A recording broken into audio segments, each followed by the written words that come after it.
Night had wrapped its dark cloak around the golden island of Lanka. The moon hung high in the sky, its gentle light cascading down, making the crystal towers shimmer and the gold domes glow with an ethereal beauty.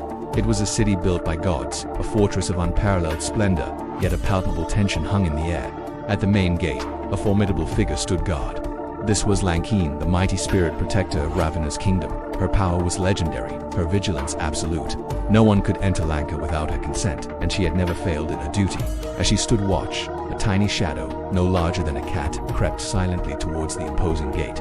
It was Hanuman, son of the wind god, who had shrunk his form to remain unseen on his sacred mission. But nothing escaped Lankini's gaze. Her eyes, burning like coals, fixed on the moving shadow. Her voice, deep and resonant, thundered through the stillness of the night. Who dares to approach the gates of Lanka under the cover of darkness? Reveal yourself. Hanuman, maintaining his humble, diminutive form, stepped out of the shadows. He folded his hands and bowed with profound respect. "O revered mother," he said, his voice calm and polite. "I am but a humble messenger, a servant of the noble Lord Rama. I come in peace. I only wish to pass and complete my master's work." Lankini's expression hardened.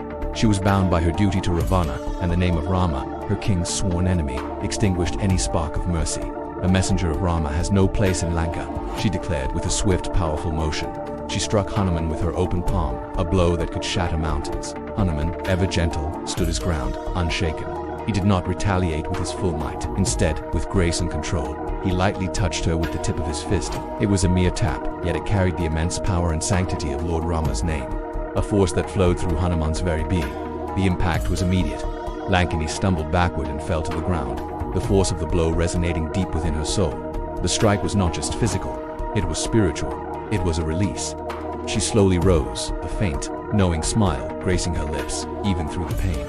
Her eyes, once fierce, were now filled with a strange sense of liberation. "It is just as the Creator Brahma foretold," she whispered, her voice filled with awe. "He told me long ago that my long watch over this city would end when a divine messenger of Rama strikes me. My duty is now fulfilled. The time for Ravana's downfall has arrived." With these words, a brilliant light enveloped her and she vanished, her spirit finally freed from its ancient charge. With the guardian spirit gone, the path was clear. Hanuman, still in his small form, slipped through the magnificent gates and into the silent streets of Lanka. The city was a paradox of breathtaking beauty and suffocating arrogance. Palaces crafted from pure gold stood beside fragrant, meticulously manicured gardens. But the air was thick with pride, and heavily armed soldiers patrolled every corner, their spears glinting under the moonlight. Hanuman moved like the wind itself, a whisper in the shadows, a fleeting thought. He was there, and then he was gone, unseen and unheard. To get a better view of the sprawling city, he leaped onto the rooftops, his movements as fluid as a stream. From this vantage point, he surveyed the vast, glittering expanse below him. A single, pressing question filled his mind. In this immense, opulent city, how will I ever find Mother Sita? His search began.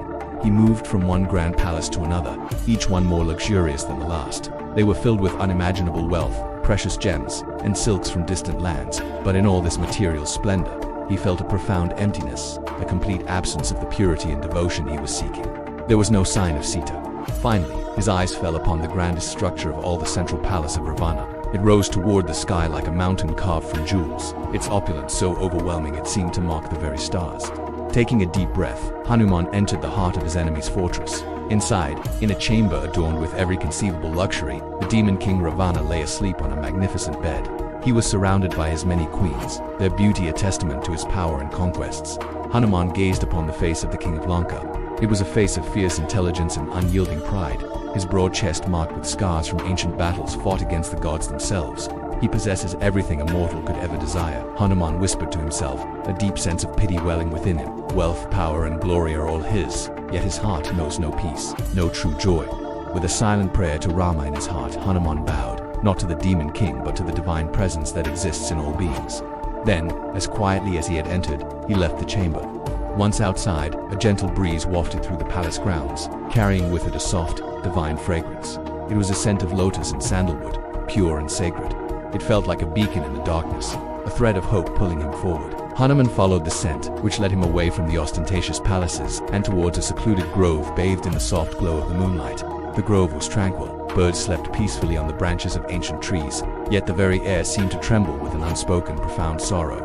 And there, beneath a towering Ashoka tree, his search finally came to an end. He saw her. There sat Sita, looking frail and pale, her body weakened by grief, but her spirit wrapped in an unshakable cloak of faith. Her eyes were closed, and with every breath, her lips silently chanted the name of her beloved Rama. Hanuman's heart ached as he hid among the dense leaves of the tree, watching her. He saw her tears, like luminous pearls, fall from her eyes and bless the earth upon which they landed.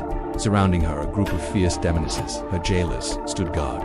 They paced back and forth, their faces twisted in cruel sneers, whispering taunts and harsh words, trying to break her spirit. Just then, the sound of heavy, arrogant footsteps echoed from the palace.